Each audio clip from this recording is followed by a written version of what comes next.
विद्यार्थी आणि पालक मित्रांनो, बोर्ड परीक्षाची तयारी अंतिम टप्प्यामध्ये आलेली आहे. जवळपास सर्वच मुलांची बोर्ड परीक्षेची तयारी झालेली आहे. पण काही मुले अशी असतात, कितीही अभ्यास करा लक्षातच राहत नाही. होय, हे खरे आहे. मग अशा मुलांसाठीच हा व्हिडिओ आहे. नमस्कार विद्यार्थी आणि पालक मित्रांनो, या व्हिडिओमध्ये आपण जर नवीन असाल तर यापूर्वीचे व्हिडिओही माझ्या चॅनलवर आपण जाऊन पहा आणि हा पण व्हिडिओ संपूर्ण पहा. नवीन असल्यास लाईक, सबस्क्राईब आणि शेअर करा. आज सगळीकडेच परीक्षेची धामधूम जोरात सुरू आहे. तयारी सुरू आहे. बरेच विद्यार्थी, शिक्षक, पालक, शासन, महाविद्यालय, शाळा, समाज सर्वांनीच कॉपीमुक्त परीक्षेची चळवळ सुरू केलेली आहे. या कॉपीमुक्त परीक्षेत विद्यार्थ्यांची भूमिका देखील महत्त्वाची आहे. परीक्षा तर कॉपीमुक्त द्यायची आहे आणि पासही व्हायचे आहे, या खात्रीमध्ये विद्यार्थी भयभीत झालेला आहे. परंतु विद्यार्थ्यांनी कसल्याही प्रकारचे टेन्शन घेण्याची आवश्यकता नाही. फक्त व्हिडिओ पहा आणि पास व्हा. विद्यार्थी मित्रांनो, कॉपीमुक्त परीक्षा आपणास कशासाठी द्यायची आहे? आपल्या उज्ज्वल आणि सक्षम भविष्यासाठी कॉपीमुक्त परीक्षा आपल्याला द्यायची आहे. भविष्य काळातील अंधार संपुष्टात आणण्यासाठी आणि सक्षम नागरिक होण्यासाठी कॉपीमुक्त परीक्षा द्यायची आहे. क्वालिटी एज्युकेशन म्हणजे गुणवत्तापूर्ण शिक्षण मिळावे आणि परीक्षेस सामोरे जाण्यासाठी आपल्याला कॉपीमुक्त परीक्षा द्यायची आहे. आपण वर्षभर प्रामाणिकपणे अभ्यास केलेला आहे. त्या अभ्यासाला न्याय मिळावा म्हणून आपल्याला कॉपीमुक्त परीक्षा द्यायची आहे. त्यामुळे आपणास खऱ्या ज्ञानाची ओळख होणार आहे आणि आपण अंधकारमय विश्वातून आपण पुढे जाणार आहोत आणि या परीक्षेला आपल्याला सामोरे या व्हिडिओमधील सर्वात महत्त्वाची बाब म्हणजे विद्यार्थ्यांचा आत्मविश्वास वाढावा म्हणून कॉपीमुक्त परीक्षा देऊन सहजपणे आपल्याला पास व्हायचं आहे. काही विद्यार्थी एकदम ढ असतात. त्या ढ विद्यार्थ्यांसाठीच हा व्हिडिओ आहे आणि या ट्रिकच्या माध्यमातून आपल्याला पास व्हायचे आहे. काही विद्यार्थी उद्या पेपर आहे म्हणून आदल्या दिवसापासूनच विद्यार्थी बेचैन होतात. कशातच लक्ष नाही, कुठेही जा लक्ष लागत नाही, परीक्षा आठवण की नाही या चिंतेत असतात. यामुळे पुरेशी झोप लागत नाही आणि परीक्षे दिवशी डोकल्या घेण्याची शक्यता असते. म्हणून विद्यार्थी मित्रांनो, परीक्षेच्या आदल्या दिवशी भरपूर झोप घ्या. किमान 7 तास झोपा, म्हणजे परीक्षेत आपल्याला डुकल्या मारणार नाहीत आणि अचूकपणे आपल्याला पेपर देता येईल. पेपरच्या दिवशी किमान 1 तास अगोदर पेपरच्या सेंटरवर पोहोचा. कसल्याही प्रकारची घाईबड गडबड करू नका. परीक्षा हॉलमध्ये पोहोचल्यानंतर शांत बसून राहा. दुसऱ्याकडे अजिबात लक्ष देऊ नका. राजचं काय चाललंय, वैभवचं काय चाललंय, तुझं काय चाललंय, माझं काय चाललंय, अशा गोष्टीमध्ये विनाकारण लक्ष देऊ नका.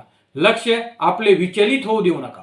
उत्तरपत्रिका हातात पडल्यानंतर त्यावर सर्वप्रथम सीट नंबर अंकात अक्षरात लिहा. विद्यार्थ्यांनी स्वतःची स्वाक्षरी करायची आहे. केंद्र क्रमांक अचूकपणे लिहायचा आहे. त्यामध्ये डेट सुद्धा भरायची आहे.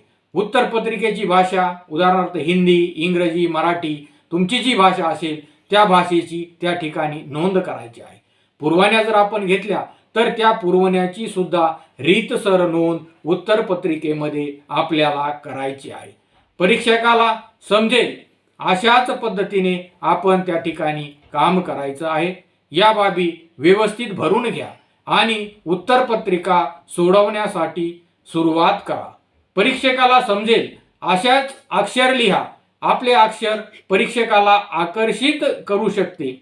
मोत्यासारखे अक्षर असेल तर 10 ते 12 मार्क्स आपले सहज वाढू शकतात. उत्तरपत्रिका भरण्यासाठी जास्त दूर दूर लिहू नका, म्हणजे मध्ये पेज सोडू नका आणि जे अक्षर आहेत त्या अक्षरामध्ये सुद्धा जास्त आपण गॅप द्यायचा नाही. योग्य ठिकाणी पॅरेग्राफ सोडायचे आहेत, योग्य ठिकाणी अंडरलाईन करायचे आहेत आणि निबंधासारखे जे प्रश्न आहेत या प्रश्नाकडे परीक्षक आकर्षित होईल आणि आपल्याला पैकीच्या पैकी मार्क घेण्यासाठी निबंधासारखे प्रश्न तुम्हाला सहज मदत करू शकतात. उत्तरपत्रिकेमध्ये अजिबात खाडाखोड करू नका. काही प्रश्न असे असतात की आपल्याला आपण अगोदर लिहितो आणि नंतर आपल्याला ती चूक वाटू लागतात आणि आपण त्याच्यावर रेषा मारतो, खाडाखोड करतो. उत्तरपत्रिकेमध्ये असे अजिबात करू नका. काही प्रश्नाला पर्याय असतात. उदाहरणार्थ 3 प्रश्न दिलेले असतात आणि त्यातील आपल्याला 2च लिहायचे असतात. मग अगोदरच ठरवा की 2 प्रश्न आपल्याला सहज कुठले येऊ शकतात, तेच प्रश्न आपण सोडवायचे आहेत आणि लिहिलेले प्रश्न पुन्हा पुन्हा बिलकुल खोडायचे नाहीत. जर चुकलाच प्रश्न असेल तर एक त्याच्यावर अशी साधी रेष मारून आपण त्याला कट करायचा आहे. वेळेचा अपव्यय टाळा. इकडे तिकडे अजिबात लक्ष देऊ नका. 3 तासाचा पेपर असल्यास तो पेपर सोडवताना वेळेचे देखील अचूकपणे नियोजन करा आणि वेळेतच आपला पूर्ण पेपर कसा होईल याकडे जास्तीत जास्त लक्ष द्या आणि जी उत्तरे आठवत नाहीत त्या उत्तराला थोडासा वेळ द्या किंवा ती उत्तरे शेवटी लिहा. विद्यार्थ्यांना उत्तर आठवत नसेल तर दुसरा प्रश्न सोडवण्यासाठी घ्या आणि शेवटी राहिलेले प्रश्न सोडवण्याचा प्रयत्न करा. प्रश्नाला अनुसरूनच उत्तर लिहा. प्रश्नाचे उत्तर येत नसेल तर त्यामध्ये काही ठराविक शब्द असतात, त्याला आपण कीवर्ड म्हणतो. त्या कीवर्डच्या आधारे आपण त्यामध्ये एक समरी तयार करा किंवा सारांश रूपाने लिहिण्याचा प्रयत्न करा आणि आपण जर असे केले तर काही ना काही मार्क्स एक्झामिनर आपल्याला देणार आहे. म्हणून 100% जो प्रश्न आपला राहणार आहे त्या प्रश्नाला देखील आपण मार्क्स घेऊ शकतो आणि अशा पद्धतीने 100% पेपर सोडवण्याचा जास्तीत जास्त प्रयत्न करा. प्रश्नाचा क्रम व्यवस्थित ठेवा. उदाहरणार्थ प्रश्न क्रमांक 2 आहे, त्यामध्ये 4 बीट आहेत, ए बी सी आणि डी. यापैकी कुठलेही एक बीट अगोदर घ्या. आपण डी घ्या, ए घ्या. जर डी बीट घेतले तर पूर्ण त्या बीट मधील क्वेश्चन अगोदर पूर्ण लिहा आणि त्या बीट मधीलही एखादा क्वेश्चन येत नसेल तर त्यासाठी रिकामी जागा सोडा आणि पुढचे बीट आपण सोडवण्यासाठी घ्या. म्हणजे उत्तरपत्रिका तपासणाराला टेन्शन येणार नाही आणि तो आपल्याला सढळ हाताने या ठिकाणी मार्क्स देण्याचा प्रयत्न करते. प्रश्न क्रमांक 1, 2, 3, 4, 5 असल्यास त्याचा क्रम आपण कसाही लावला तरी चालेल. उदाहरणार्थ 4 अगोदर लिहा, 5 अगोदर लिहा, परंतु एक प्रश्न घेतल्यानंतर तो पूर्ण करूनच दुसरा महत्वाचा या ठिकाणी आपल्याला प्रश्न सोडवण्यासाठी घ्यायचा आहे. आठवत नसेल तर बिलकुल आपण जागा सोडायची आहे. पुढील पेपर लिहिण्यास चालू करा. पेपरमध्ये विनाकारण कोरे पेज कुठेही सोडू नका. एक कोरे पेज सोडले, 2 सोडले, अशा प्रकारची चूक अजिबात करू नका.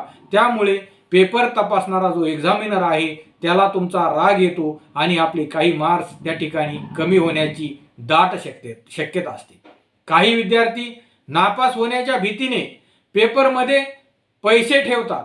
काही विद्यार्थी हात जोडून परीक्षकाला विनंती करतात की सर मला पास करा, तुम्हाला तुमच्या आईची शपथ आहे. सर मी हात जोडून विनंती करतो, मी अनाथ आहे, मी गरीब आहे, मी एकदम अपंग आहे. अशा प्रकारच्या विनंत्या त्या उत्तरपत्रिकेमध्ये अजिबात करू नका. मी नापास झाल्यास आत्महत्या करेल, अमुक करेल, तमुक करेल, अशा प्रकारची विनंती किंवा पेपरवाल्याला त्रास होईल, तपासणाराला अशा प्रकारचं वर्तन आपणाकडून अजिबात अपेक्षित नाही. मला नापास केले तर तुम्हाला पाप लागेल, अशा प्रकारचं गैरकृत्य सुद्धा काही विद्यार्थी त्या एक्झामिनरच्या किंवा त्या पेपरमध्ये नमूद करतात. म्हणून तुम्हाला हे कदाचित महाग पडू शकते. म्हणून कटाक्षाने अशा गोष्टी आपण टाळायच्या आहेत. या सर्व गोष्टी विचारात घेऊन पेपर सोडवल्यास कितीही ढ विद्यार्थी असला तरीही तो सहज पास होऊ शकतो आणि आपण कॉपीमुक्त परीक्षेला या पद्धतीने सामोरे जा आणि 100% यशस्वी व्हा. ढ विद्यार्थ्यासाठीच हा व्हिडिओ आहे. धन्यवाद.